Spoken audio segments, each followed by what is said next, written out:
अस्सलाम वालेकुम व्यूअर्स, कैसे हैं आप।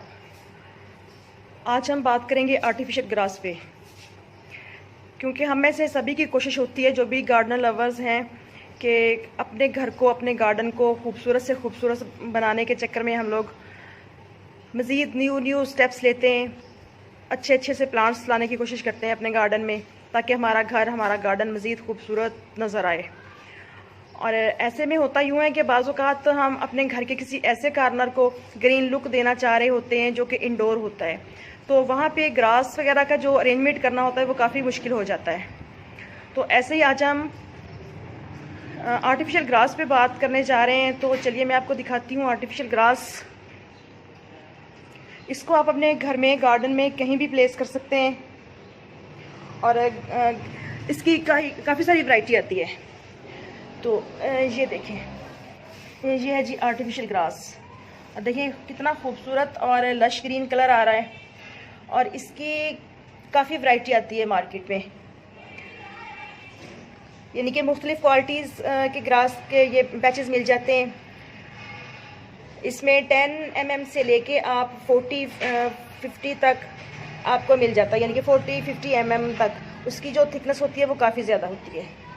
तो ये देखें, कुछ इस तरह से होती है ये ग्रास, और ऐसे ही मुख्तलिफ रेट्स होते हैं इसके।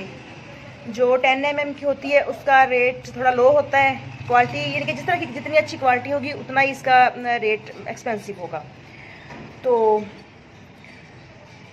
आप अपनी चॉइस के मुताबिक, अपनी ज़रूरत के अकॉर्डिंग इसको परचेज़ कर सकते हैं। और इसके जो कलर हैं वो भी डिफरेंट आते हैं, लाइट ग्रीन भी होता है और डार्क ग्रीन भी होता है। जैसे चले, ये मैंने एक पीस आपको दिखाने के लिए रखा है, ये थोड़ा सा डार्क ग्रीन है, लेकिन क्वालिटी दोनों की सेम है। तो ये देखें माशाल्लाह, ये बहुत ही अच्छी और ज़बरदस्त सी प्रोडक्ट है, और ये एक ऐसी प्रोडक्ट है जिसको आप अपने घर में यूज़ कर सकते हैं, गार्डन में जहाँ पे आप ग्रासी प्लांट बनाना चाह रहे हैं बट आप ओरिजिनल ग्रास नहीं उगा सकते, तो उस जगह पे आप ये ग्रास ग्रो कर सेट करके तो बहुत ही अच्छे से अपने घर को ग्रीन लुक दे सकते हैं। और ये देखें, इसके अंदर हल्का हल्का सा ब्राउन सा भी है, कुछ डार्क ग्रीन है और कुछ लाइट ग्रीन है। ऐसे ही इस वाली में आपको आई थिंक के दिखाई दे रहा होगा, ताकि ये इसमें जो ना ओरिजिनल नज़र आए ये। और ये जो ग्रास है ये प्लास्टिक फाइबर की बनी हुई होती है, और इसके नीचे इस तरह से टोटली ये प्लास्टिक होता है, और इसमें जगह जगह इस तरह से ड्रेनेज होल दिए हुए होते हैं। जो देखें, आई थिंक कि मैं आपको दिखा पा रही हूँ, ये देखें जगह जगह थोड़े थोड़े फासले पे। तो इसका जो पर्पस होता है वो ये होता है कि आप इसको अगर आउटडोर सेट करते हैं, लॉन बनाते हैं, तो अगर बारिश हो जाती है या पानी ऊपर गिर जाता है तो इन ड्रेनेज होल से पानी इजीली बाहर निकल जाता है। और ये जो ग्रास होती है ये वॉशेबल भी होती है, अगर इस पर डस्ट वगैरह पड़ जाए तो आप इसको वैक्यूम क्लीनर के ज़रिए भी साफ़ कर सकते हैं और वॉश भी कर सकते हैं, कोई भी डिटर्जेंट डाल के। तो आप झाड़ू की मदद से इसको वॉश कर लें, उसके बाद प्रेशर मार दें पानी का पाइप के ज़रिए, तो बहुत ही खूबसूरत और ज़बरदस्त सा कलर फिर से निखर के इसका सामने आ जाता है। ये आर्टिफिशियल ग्रास शुरुआत में जब बनाई गई तो इसका जो मसरफ़ था सिर्फ ये था कि ये फुटबॉल फील्ड में यूज़ की जाती थी। उसके बाद आहिस्ता आहिस्ता लोगों का रुझान बढ़ता चला गया, और आजकल ये लोग एज ए कारपेट भी अपने रूम्स में डालते हैं, और दीवारों पे इसके पैचेस लगाए जाते हैं जो कि बहुत ही खूबसूरत लगते हैं, और ग्रीन लॉन बनाए जाते हैं ग्रीनरी के लिए। बहुत ही खूबसूरत और ज़बरदस्त सा प्रोडक्ट है ये जी। तो हम आ गए हैं अपने गार्डन में, देखते हैं कि यहाँ पे इसका लुक कैसा लग रहा है, आप मुझे कमेंट करके बताइएगा ज़रूर। तो ये जो ग्रास है ये हमेशा हरा रहता है, इसकी कोई भी केयर करने की ज़रूरत नहीं है, ना इसको पानी देना पड़ता है। ये ओरिजिनली बना तो था स्पोर्ट्स के यूज़ के लिए, ख़ास तौर पे फुटबॉल फील्ड में यूज़ करने के लिए, लेकिन अब ये इंटीरियर्स में, टेरेस गार्डन में और इंटीरियर्स डेकोरेशन में, जो कि आप लॉन वगैरह क्रिएट करते हैं, जहाँ पर भी आपको हरियाली की रिक्वायरमेंट हो, ग्रास की ज़रूरत हो, वहाँ पे वाइडली यूज़ होने लग गया है।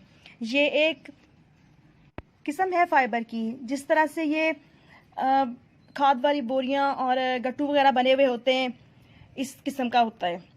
और जैसे आप समझ लीजिए कि ये फाइबर की एक टाइप है, और प्लास्टिक के फाइबर बने होते हैं, इस तरह से छोटे छोटे से रेशे होते हैं इसके। तो प्लास्टिक फाइबर की वीविंग करके तो ये बना हुआ ग्रास होता है। देखिए, मैं आप समझ लीजिए कि ऑलमोस्ट नेचुरल लुक देता है। ये एक ऐसी जगह पे लॉन बनाने में हेल्प करता है जहाँ के लॉन बनाना ऑलमोस्ट इम्पॉसिबल हो। जैसे आप इस ग्रास को छत पर लगा सकते हो, टेरेस पर लगा सकते हो, बालकोनी में हरियाली क्रिएट करनी हो तो वहाँ आप लगा सकते हैं। इंडोर्स में भी अगर आपको कोई हरा पैच क्रिएट करना है तो वहाँ लगा सकते हैं, खुले लॉन में लगा सकते हैं। स्पोर्ट्स में तो इसका यूज़ होता ही है, स्कूल्स में भी लगा के तो आप ग्रीनरी क्रिएट कर सकते हैं। इसकी खासियत ये है कि 12 महीने ग्रीन लुक देता है ये। और इसके नीचे जो होल्स दिए हुए होते हैं, अगर आप इसको कच्ची मिट्टी पे भी लगाएंगे तो पानी जमा नहीं होगा, पानी भरेगा नहीं। बहुत तेज़ बरसात हो तो थोड़ी देर के लिए पानी भर जाए, ये एक अलग बात होती है, नहीं तो पानी फ़ौरन इन ड्रेनेज होल्स से निकल जाता है। और अगर आपको पहले से बने हुए लॉन में ग्रास लगाना है ये वाला, तो पहले जो आपने ओरिजिनली ग्रास वहाँ लगाई हुई है उसको अच्छी तरह से हटाना पड़ेगा, ग्राउंड को थोड़ा मजबूत करना पड़ेगा। और कोशिश करें कि ज़मीन को ऐसा बना लें कि नीचे से कोई भी वीड या ग्रास वगैरह दोबारा ना उग सके। यानी ईंटें वगैरह लगवा लें, या जिस तरह से सोलंग बना होता है इस तरह से फर्श को हमवार सतह करके तो फिर आप इस ग्रास को सेट कीजिए। और इसके नीचे लगाने के लिए एक जाली आती है, अक्सर लोग वो भी लगवाते हैं। अगर आप चाहें तो डायरेक्ट भी इसको लगा सकते हैं। जाली लगाने का फ़ायदा ये होता है कि ये फिर इसका कॉन्टैक्ट डायरेक्ट छत से नहीं होता, नीचे से हवा का पास निकास हो जाता है। और कुछ लोग तो ग्राउंड में भी जालियाँ लगवाते हैं। ये डिपेंड करता है कि आपकी रिक्वायरमेंट क्या है या आपकी चॉइस क्या है, इसके हिसाब से सेट किया जाता है। अब हम बात करते हैं कि इस ग्रास के एडवांटेज क्या क्या हैं, क्योंकि हर चीज़ के कुछ साइड इफ़ेक्ट्स होते हैं और कुछ बेनिफिशियल इफ़ेक्ट्स होते हैं जो कि आपको अपनी तरफ अट्रैक्ट करते हैं। तो ऐसे ही इसका एडवांटेज ये है कि आपको ये कभी भी तराई नहीं करनी पड़ेगी, इसकी पानी नहीं डालना पड़ेगा, ये कभी भी जलेगी नहीं। और इसकी सफाई आप वैक्यूम क्लीनर से बहुत ही इजीली कर सकते हैं, पानी मार के आप इसको धो सकते हैं। खूबसूरत तो ये माशाल्लाह लगता ही लगता है। और अब बात करते हैं इसके डिसएडवांटेज क्या हैं। तो डिसएडवांटेज एक तो इसका यह है कि आपको ध्यान रखना होगा कि गर्मी में जब बहुत धूप पड़ती है, सख्त गर्मी के मौसम में, तो ये बहुत गर्म हो जाता है। तो आप ध्यान रखिएगा कि गर्म हो तो इसके ऊपर नंगे पाँव मत चलिएगा, चप्पल पहने बगैर या जूते वगैरह पहने बगैर खाली पाँव नहीं चलना इसके ऊपर। अगर छाया वाली जगह पे है, इसको आप सेट कर रहे हैं तो फिर कोई दिक्कत नहीं है इसमें। और दूसरी बात यह कि जब ज़रा धूप कम हो तो अगर इस पर आप पानी का हल्का सा शावर कर लें तो फ़ौरन ये ठंडा हो जाएगा, इसका टेम्परेचर कम हो जाता है, तो फिर आप इसको इजीली दूसरे ओरिजिनल ग्रास की तरह यूज़ कर सकते हैं। और दूसरा डिसएडवांटेज ये होता है कि सपोज़ मानिए कि आपने आर्टिफिशियल ग्रास जो है वो सेट किया हुआ है तो उसके ऊपर कुछ गिर गया है, स्पेशली क्लीन करना होगा उसे आपको।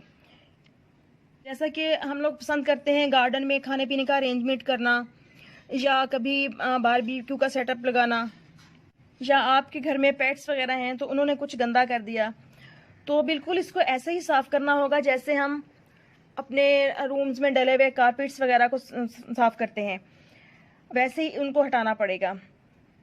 और अगर कभी इस पर कोई सिगरेट वगैरह गिर जाए या बारबेक्यू लगा तो कोई अंगारा गिर जाए, कोई कोयले का टुकड़ा गिर जाए, या कोई भी जलती हुई चीज़ इस पर गिर जाए तो उसको आपको फ़ौरन बुझाना होगा। इसके बाद अगर चिंगम वगैरह कभी गिर जाती है या चिपक जाती है ग्रास के साथ तो उसको फिर आप आइस लगा के हटा सकते हैं। तो ये सब छोटे मोटे प्रिकॉशंस होते हैं आर्टिफिशियल ग्रास के। अदरवाइज़ ये लगने के बाद बहुत ही खूबसूरत लगता है। आप देख सकते हैं कि मेरे वीडियो में ये कितना अच्छा लग रहा है, बहुत ही खूबसूरत लग रहा होगा आपको भी, क्योंकि ये मुझे भी बहुत ही खूबसूरत लग रहा है। आर्टिफिशियल ग्रास जो है आजकल ट्रेंडिंग में है कहीं भी छोटी बड़ी जगह में आप बहुत ही इजीली ग्रास का सेटअप बना सकते हैं और अपने घर को ग्रीन लुक दे सकते हैं। और अक्सर हमारे यहाँ ऐसा होता है कि बहुत सी जगहों पे पानी की भी शॉर्टेज होती है। आर्टिफिशियल ग्रास आपकी इस मुश्किल को भी हल कर सकता है। एक तो ये बहुत खूबसूरत लगता है, दूसरा बिना पानी के आपके गार्डन को, घर को ग्रीन रखता है और हमेशा हरा भरा रहता है, बहुत ही खूबसूरत लगता है। ऐसी जगहों पे लॉन मेंटेन करने के प्रॉब्लम में बहुत ही अच्छा सोल्यूशन है ये। और एक जो बहुत ही इसका जो बेनिफिट है मुझे पसंद आया है कि जब हम अपने टेरेस गार्डन में आर्टिफिशियल ग्रास के साथ लॉन क्रिएट करते हैं तो हमारा जो लॉन मेंटेन करने का प्रॉब्लम होता है, हमारा फोकस उससे हटा के वही फोकस हम प्लांट्स पे कर सकते हैं कि प्लांट्स पे हो हमारा, और प्लांट्स ज़्यादा लगा सकते हैं, इनमें वाटरिंग कर सकते हैं, इनकी देखभाल करके हम वही टाइम बचा सकते हैं। और ग्रास जो ओरिजिनल होती है वो जगह जगह से जल जाती है, जैसे ही शदीद धूप पड़ती है, बहुत ज़्यादा गर्मी और बहुत ज़्यादा सर्दी के मौसम में, और बाज़ औक़ात कहीं धूप पड़ती है कहीं पे नहीं पड़ती, तो वहाँ से जल जाती है ग्रास, जो बहुत ही बुरी लगती है। तो इस मसले का भी ये बहुत ज़बरदस्त हल है, और ये दीवारों पर भी लगाया जाता है और बहुत ही अच्छा और ग्रीन लुक देता है। इस ग्रास का एक बहुत ही ईजी सा माइनस पॉइंट ये भी होता है कि इस ग्रास को मुसलसल इस्तेमाल के बाद इसका जो फाइबर है ये इस तरह से एक तरफ को झुक जाता है, जो इसकी वीविंग होती है, और इस तरफ को जब झुक जाता है तो इसको आप बहुत इजीली अपने घर पे खुद से सेट कर सकते हैं। इसमें घबराने की ज़रूरत नहीं होती। कोई भी आप रफ कंघी ले लें या लकड़ी की मदद से आप रिवर्स फॉर्म में इस तरह से उल्टी तरफ इसको धक्का दें या इस तरह से इनके बैक कमिंग करेंगे तो ये बिल्कुल सीधा हो जाता है। ग्रास को जब आपने इस तरह से बैक कमिंग करनी है, पहली बात तो यह है कि हाथ से मत कीजिए। अगर आप करते भी हैं, बाज़ औक़ात ग्रास गर्म होती है तो हाथ में जलने जैसी फीलिंग आ सकती है, जिससे आपको थोड़ा परहेज़ करना होगा। जिस दिन आप इस तरह से कम्बिंग करेंगे तो ये ग्रास जो है बिल्कुल न्यू लुक देगा और बहुत ही खूबसूरत लगेगा। तो आई होप कि आपको आज का टॉपिक अच्छा लगेगा। अच्छा लगे तो मेरे चैनल को सब्सक्राइब ज़रूर कीजिएगा और बेल आइकन भी प्रेस कर दीजिएगा, ताकि मज़ीद आने वाली अच्छी सी इंफॉर्मेटिव वीडियोस के नोटिफिकेशन आप तक पहुंच सकें। तो दुआ में याद रखिएगा, खुश रहिएगा, अपने और अपने फैमिली मेम्बर्स का बहुत सा ख्याल रखिएगा। तो फिर मिलते हैं किसी और वीडियो में। अल्लाह हाफिज़ जी। तो हम आ गए हैं अपने गार्डन में।